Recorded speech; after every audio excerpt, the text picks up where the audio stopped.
Why are the playoffs better at Boston Pizza? Because we've optimized our sports bar experience by studying in-depth analytics, starting with our new BP winged ribs, currently leading all apps in wings above replacement, and deep-fried pickle wedges, an early favorite for the unanimous #1 overall pickle. And of course, the advanced stats darling and leader in pints per game, the new Beer Mosa.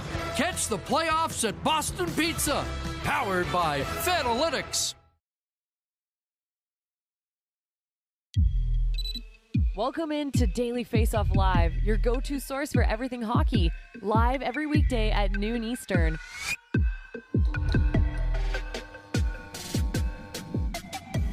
Everything was happening. Some fights that were with people that we had no idea would even drop the gloves, some controversial calls, and certainly some shocking comebacks when it comes to the Stanley Cup playoffs over the weekend. Welcome into Daily Faceoff Live. Today is Monday, April 24th, and Daily Faceoff Live is brought to you by our friends at Betano. Head on over to betano.ca. The game starts now at Betano. 19 plus. Please play responsibly. Mike McKenna, how's your weekend? Well, I'm not very used to having my adrenaline up from about early afternoon clear through midnight, and that's what took place Saturday and Sunday with all the NHL action wall to wall, Frank. Almost hard to keep track of it considering how much happened. It was pretty eventful, my friend. I'm sure you felt the same.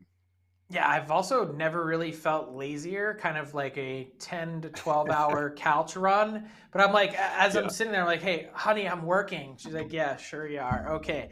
Let's throw 2 minutes and 30 seconds up on the clock, and let's start with the Edmonton Oilers and their comeback against the Los Angeles Kings on Sunday night at Crypto.com Arena. Trailing 3-0 at the end of the first period. They make a goaltending change, throw Jack Campbell into the net, and they come back. They score 3 goals to draw even. Then, after the LA Kings took a lead in a 4-3 lead, Evander Kane gets the equalizer to send the game to overtime, where Zach Hyman has an incredible impact and scores to save what I believe is the Oilers' season. So, Mike, as you unpack it all and you look back at Game 4 in LA for the Oilers, what was their season-saving moment? What part of the comeback did you really think stood out to you? Well, there's several, man. Anytime in a game like this, you're going to find some. But I really think that the save that Jack Campbell made in the third period with 5 minutes and 50 seconds left on Victor Arvidsson probably saved the season for the Edmonton Oilers. They were losing 4-3 at that point. It's a bad turnover in the neutral zone. Zach Hyman loses it on the boards. Here comes Arvidsson, who's red hot in the series. He's already got a goal and 5 assists. Coming in one-on-one on Campbell. He makes a great extended pad save. It keeps the game within reason. And less than 3 minutes later, Evander Kane goes the other direction to make it 4-4. Also thought that Draisaitl's goals were big moments, obviously the one late in the second period. But that save by Campbell, Frank, I really think it not only kept Edmonton in the game, but I think it gave him a big big shot of energy and got him a chance to go down and tie the game and get it to overtime. Yeah, and if you want a mind-blowing stat, how about this one, that Leon Draisaitl has been on the ice for all 14 goals that the Oilers have scored in this series. It's mind-numbing to even think about. But for me, I think the season-saving moment was Evander Kane's goal. And maybe that sounds too obvious to some, but the fact that Kane was able to score yet again against the Los Angeles Kings, his 15th goal against the Kings in the last number of years, which is an incredible total. It's one thing to spend all of that energy coming back and erasing the deficit. You finally get to level ground. Then the Kings take the lead again. If you don't find an answer for that and the Kings are able to win in regulation and take that 3-1 series lead, none of what happened means anything. The Draisaitl goal doesn't mean anything. The Campbell save really means nothing in the grand scheme. And the Oilers are battling for their lives. I thought Kane, given the fact that he was clearly hobbled, you saw a few shifts prior to that. He comes off the ice limping and wincing. Huge moment in the game to get one back. And what I loved about it was the Kane celebration too. There really was none. Just stood there, not even a smile. Workman-like fashion in the sense that, hey, we're good enough to come back. Doesn't matter what the score is. We've got the firepower and the guns to be able to do it. And I thought that was a huge message for the Oilers to send in a moment where it would have been really natural to be nervous considering what they were staring down. Yeah, I agree with you, man. And it is that business Mike aspect that you see now, right? I mean, in Kane's past, sometimes you think he'd go crazy with that Sally, but nope, 4-4, business, still got work to do, carried it into overtime.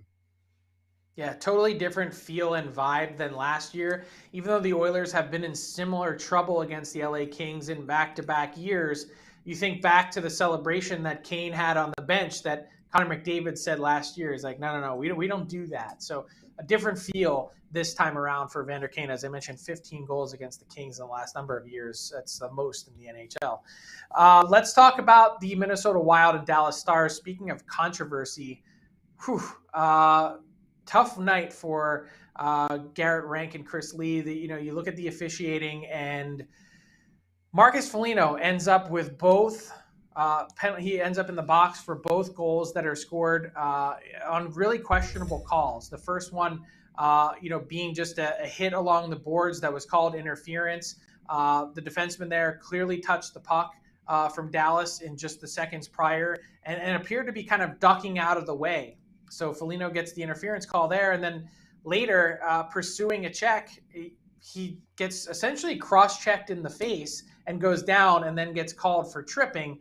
Don't understand either call, but certainly understand the frustration from the Minnesota Wild. What did Marcus Foligno do to deserve all these calls? Who did he hurt, Mike, heading into the series to get to this point? Yeah, whose Cheerios did he take a leak in, right? Like, I don't really understand it either, because both of the penalties that Foligno took, like you say, one was for interference, one was for tripping. Neither of those were calls or should have been calls. Like, Foligno laid clean hits in both instances, and one of them, he was actually the aggrieved party as Marchman hits him in the face as he goes to make the hit. So, listen, I can usually pawn this off on the referee being not into having a great view of it or maybe saw something different. These were just two blown calls. But ultimately, man, what does it matter? Like, the Wild had all the chances in the world to win that game. So I understand Foligno being mad. And what I can't understand is, like, he is one of their main drivers of physical play, Frank.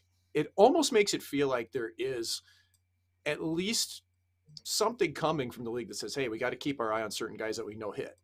Well, why? He didn't do anything wrong in those instances. So I didn't like either call. I really didn't like the fact, though, that the Wild couldn't score, because that's on them. They had opportunities to do it. Then Ryan Hartman gets tossed for yelling at the referees, and there's still 3.5 minutes left to play in a 3-1 game. Like, you got to hold your head together, man, especially if you're trying to get – you're number one center right now. Like, they need you. Yeah. So plenty of blame to go around there. Jake Ottinger slams the door shut as well for the Dallas Stars. Incredibly strong performance for the Minnesota native with his family in attendance. So to put a bow on the officiating conversation, there's been no hotter topic, Mike, in the Stanley Cup playoffs so far than that one. Is the officiating actually where I don't know how to answer this question myself. Is the officiating actually worse this year, or is it the same as in all the years past and we're just sort of being reminded again? I think we just hyper-analyze everything, and it's tough because these are two clearly wrong calls, Frank. So I think it's one, access to information on it too, but it's also reached a fever pitch. It's just, my question is, what's the solution? Like, we all want to complain all we want, but how do you fix it? Like, you can't just go get different refs, man. These are the best in the world at what they do. So I don't think there's a real clean-cut answer other than score more goals than the other team. Play the ball as it lies. You got to deal with the refs.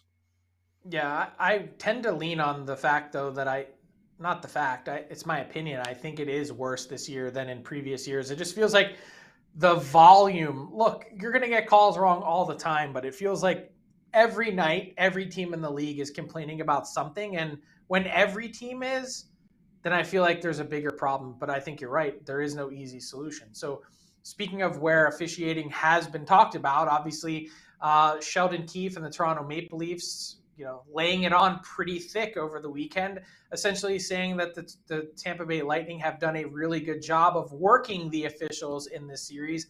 I don't know if I buy into that by any stretch of the imagination, but I'm actually more drawn, Mike, to some other comments that Keefe made as the Toronto Maple Leafs pulled out an enormous come-from-behind win in a game that they probably should not have won in Tampa on Saturday night. And that was Sheldon Keefe saying, this was a game that in past years we probably would have lost. I don't know if I agree with that in the sense, Mike, that I think the game that the Leafs have lost, the common thread that goes back to their last number of first-round exits, all 6 of them, is this game tonight. The chance to put a skate to the throat of your opponent, to take a 3-1 series lead in their building in Game 4, instead of coming back tied 2-2 to Toronto, the chance to have a commanding series lead, that's the game that the Toronto Maple Leafs have lost just about every time. How do they fix it this time around? Well, I think you're right about that in terms of this game, because there has been a choke point for the Maple Leafs in these first round series. Time and time again, when they've had that opportunity to take a commanding lead, it doesn't happen. Now, here's the difference for me is that I think that there's signs and symptoms that we saw in Game 3 that can be carried over to Game 4. And like you say, like the Leafs weren't the better team in Game 3. Okay. I don't think the Lightning were manipulating the refs like Sheldon Keefe has said. I agree with John Cooper in some of his comments saying we wouldn't have lost our best players for a power play if we thought something else was going on. I do think, though, that the Maple Leafs did absolutely everything they could to make this team as resilient mentally as possible on the ice. And you look at the players that they brought in to do that. When you add a player with a Ryan O'Reilly, with a Conn Smythe, and Noel Acciari, who plays hard, and you've got Shen on the back end and McCabe, like you've got these guys that can play in hard type of situations for me, not just physically, but mentally. And I think it's up that quotient. So I think the Leafs have a better chance tonight of doing what they need to do. It's not a guarantee, but they're in a better position because all those ads that they made at the deadline, they picked up players that had grit, that had at least knowledge of what this is like before and have that in them. I don't think the Leafs had that previously. Yeah, I think they have an element that they were previously missing, and you see that in full display in Tampa when Ryan O'Reilly scores with a minute left to force overtime. Yep. That's the killer that you've needed for this team. He's there. I don't think he can do it all by himself. He needs, someone else to step up alongside of. You've seen flashes of that from Mitch Marner in this series, who I think has been excellent. I think you could still get more from some others, including Austin Matthews. So let's see what the Toronto Maple Leafs have up their sleeve for a pivotal Game 4 on Monday night. Let's talk about the Seattle Kraken and the Colorado Avalanche. It was an awesome scene in Seattle at Climate Pledge Arena as they play their first ever home game in the Stanley Cup playoffs in Seattle. Love to see it. The atmosphere was electric, and they got off to a good start. Look, they had an early lead again against the Colorado Avalanche, and the Avs really just found a way to take control after that. So my question to you, Mike, is have the Seattle Kraken thrown their best punch? Are they out of gas? And do you firmly believe that the Colorado Avalanche now are in the driver's seat? Well, I don't think the Seattle Kraken have thrown the last punch here, Frank, at all. I think this is a team that is going to skate and play their game until the very end. I just don't think they're as good as the Avalanche. Like when it just comes down to the star power, the finishing ability, like it's there for Colorado. Look at their top scorers in the series. I mean, it's your expected players. It's Mikko Rantanen, and McKinnon's got a couple goals. Okay, like all their big dogs are on the board. Where's Seattle right now? Who can they turn to, right? Burakovsky's not there. Like it feels like in both of the last two games that Seattle's allowed a sleeping giant to wake up in Colorado and to take over the game. And again, when it's McKinnon, when it's Rantanen, it's tough to get past that. I do think, though, the saving grace for Seattle is, hey, those first two games, Philip Grubauer played really well. I don't think he was bad in that Game 3 either. So I don't think they're done. I think Seattle's still going to steal another game, Frank. But bottom line, Colorado's a better team. And when you give them room to breathe, you give them a couple power plays to get going, it makes things easier on them. Speaking of room to breathe, the Kraken essentially have hit them, in the face with a 2x4 to start every game. They've been the better team to start, it feels like. So what do you make of the idea that the Avs have just had a bunch of really poor starts in a row? That's hard to say because you can never figure it out within the room. And that's always your big sticking point, Frank, is what's wrong with us right now. But I think it's not as much about Colorado doing anything wrong as it has been. First off, I think Seattle may have caught them a little bit off guard in the first two games, but coming back into Climate Pledge Arena, no doubt Seattle had some juice, man. I just think Colorado has a belief that they can get through whatever's thrown at them, right? Even when the Kraken are hitting, even when they're on top of them, Colorado just has that knowledge. They have that feeling. And that's where you see it, especially when, like I say, man, like when McKinnon starts to take over, it's like there's not much of an answer for it. And you can see that play out.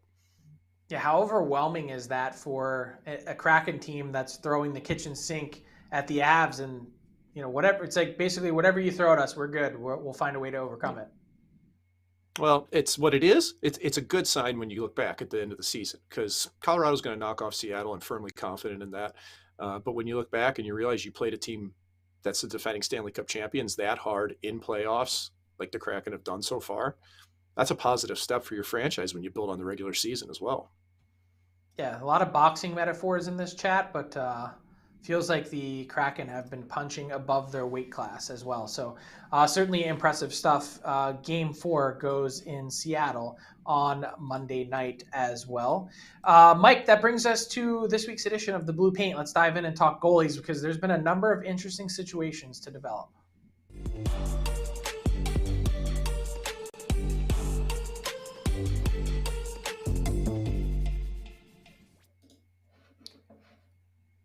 Mike, the Blue Paint this week is brought to us by our friends at Boston Pizza. No better place to watch the Stanley Cup playoffs than at your local Boston Pizza. Pizza flights, deep fried pickle wedges, winged ribs, and beer mosas, all powered by Boston Pizza's new Fanalytics menu.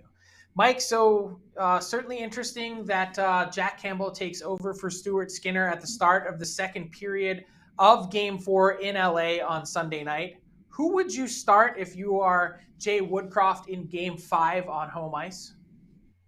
Oh, it's such a tough question, Frank, because Jack Campbell came in and shut the door. He went 27 for 28 in the 2 periods that he played last night against the Los Angeles Kings.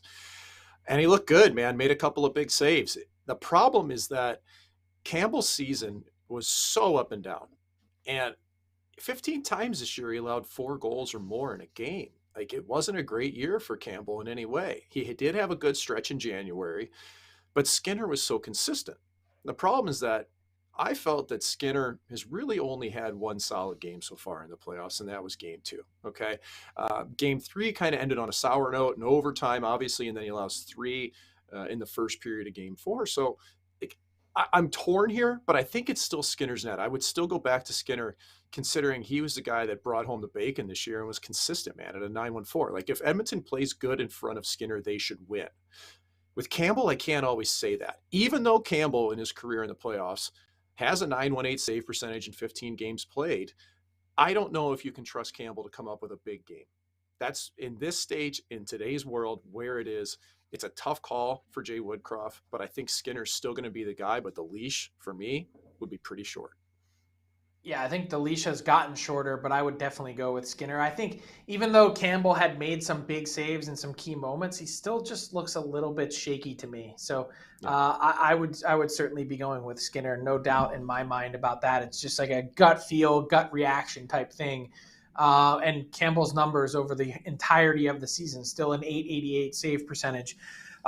Really interesting as well in New Jersey. Game 3, Devils Rangers. Rookie Akira Schmid, he got the start over Vitek Vanacek, and the Devs responded with a 2-1 OT win at the Garden. So if you were Lindy Ruff, would you ride Schmid now? What would you do? Yeah, I'm going Schmid. And you know what, Frank, though, on a personal level, I really don't like that.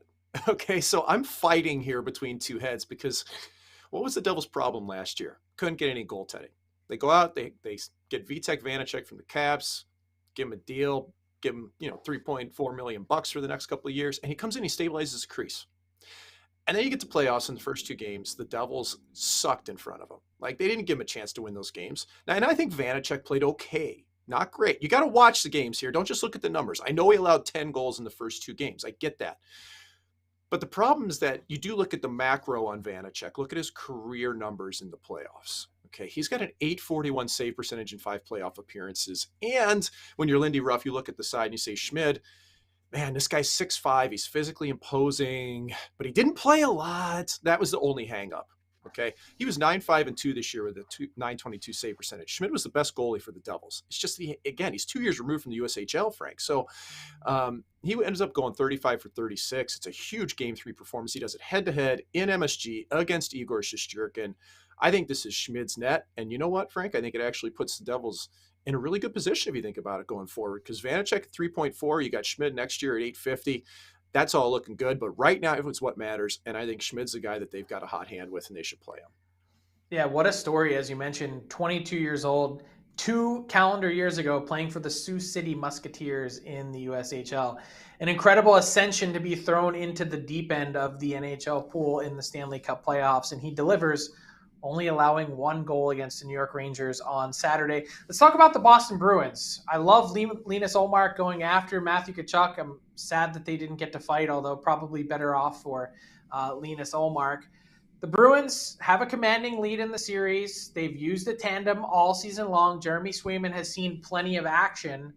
Would you give Linus Ullmark a rest in Game 5? Nope, I wouldn't. I keep rolling Ullmark out. Here's why. I mean, it's 3-1 in the series. Boston's up over Florida. You're coming back to home ice. You've got the Vezina winning goaltender. Okay, come on, folks. We know it's going to be Linus Ullmark. There's no way around it with the season he had. You can't rest him on home ice when you got a chance to close out a series, when there's been rest, okay? And the only way you don't play Ullmark is if he's either hurt or sick, incapacitated, can't even be on the bench, because he's not going to be on the bench and watch Swayman play. Even though this was a tandem during the year, it was still a 2-to-1 rotation, right? Ullmark could play 2, Swayman play 1.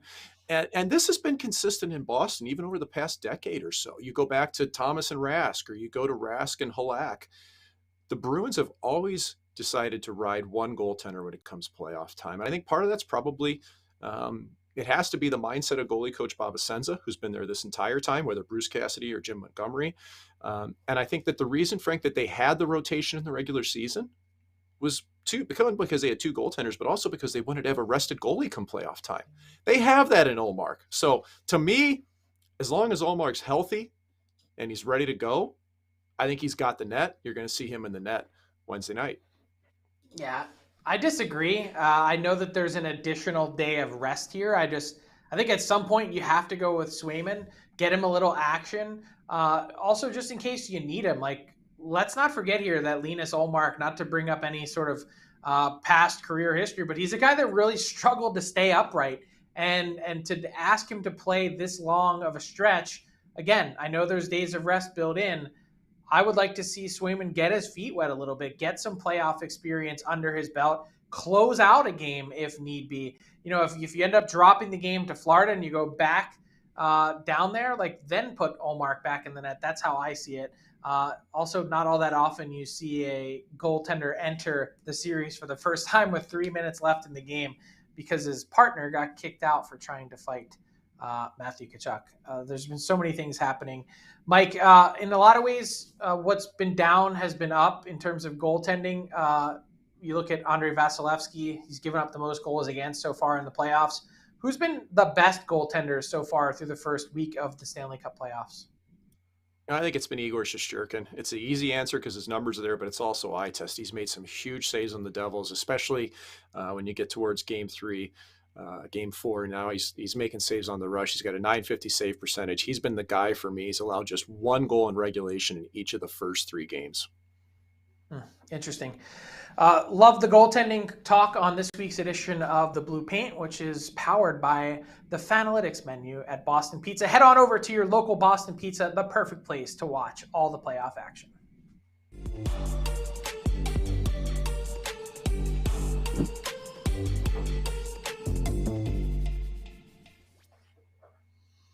All right, Mike, time for our daily face-off inbox question of the day, hashtag AskDFO. And my question to you is, with 2 series so far knotted at 2 games apiece, with the potential for a few more to get there on Monday evening, how many Game 7s will we see in the first round?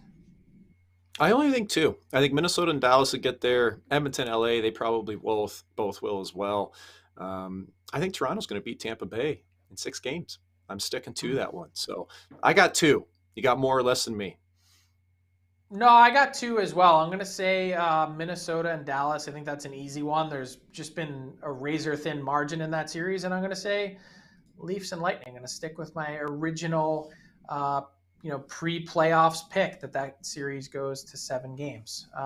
You also have a couple teams in Boston and Carolina that are already on the brink of closing out, the Islanders and the Panthers. Let's get to our daily face-off Betano.ca daily bet segment with our guy Gavin Turinik. He's filling in for Tyler Yaremchuk, who's on his way back from Los Angeles, where he saw the Edmonton Oilers win a huge Game 4. Gavin, welcome back to the show. How'd you do in your first day of bets?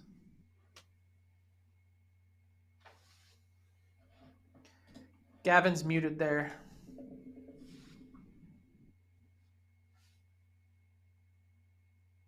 God, Gavin.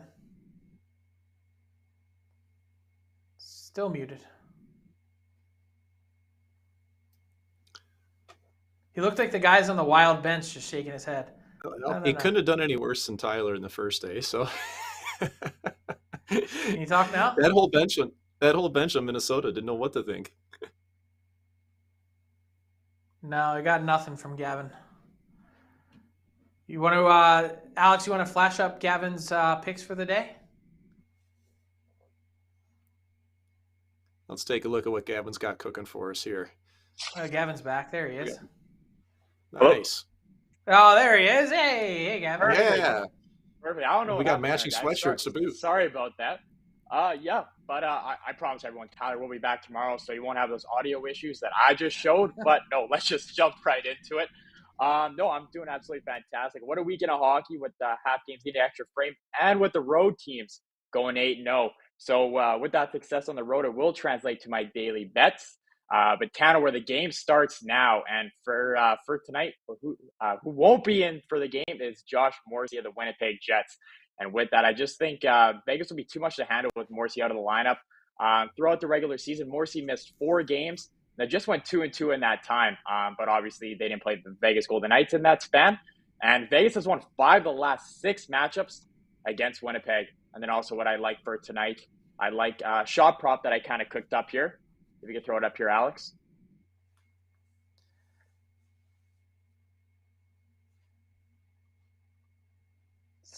So for tonight, I like Nylander over 3.5 shots, and then I like McKinnon over 4.5 shots. You play them together, you get a rather nice plus 233. Nylander's coming off of a 7-point shot performance on Saturday, and Nylander's also hit this shot prop in 2 of his last 3 games. And for McKinnon, man, he's putting the puck on net. He has hit this shot prop in 3 straight, and he's averaging just under 7 shots per game during that span. So that's what I like today, Frank. Love to see it, Gavin. 2 big plus money bets brought to us by our friends at Botano.ca. Thanks for filling in for Tyler, Gavin, and we'll talk to you soon. That brings us to garbage time with our guy, Mike McKenna. Mike, what caught your attention? What caught your eye from around the hockey world? Well, I'm about to catch a bunch of daggers from all the folks in Edmonton when I say that I hope the LA Kings make it all the way to the Stanley Cup Finals at this point, because I want to see what Will Ferrell trots out for every other game the rest of the year. Check it out here in Game 3. Look at Will Ferrell. I apologize. This was Game 3. He's got his face completely painted. He's on the Jumbotron. He's in the building. And then he backs it up by coming to the next game, Game 4, with a new face paint. Like, he was on fire, man. Like, this has become a whole thing, okay? And I'm here for it. I think it's the type of entertainment and engagement that we need. And I even go back earlier in the year when Phoenix Copley, the goaltender for the Kings, was having a whole bromance with Ferrell, like giving him high fives on the glass as he skates by when the Kings score. And I don't know, man, this stuff is the kind of stuff that just makes me smile. And I know people in Edmonton are very much going to disagree. I apologize. I like your team too, but give me all the Will Ferrell, because who knows what else he can paint his face as.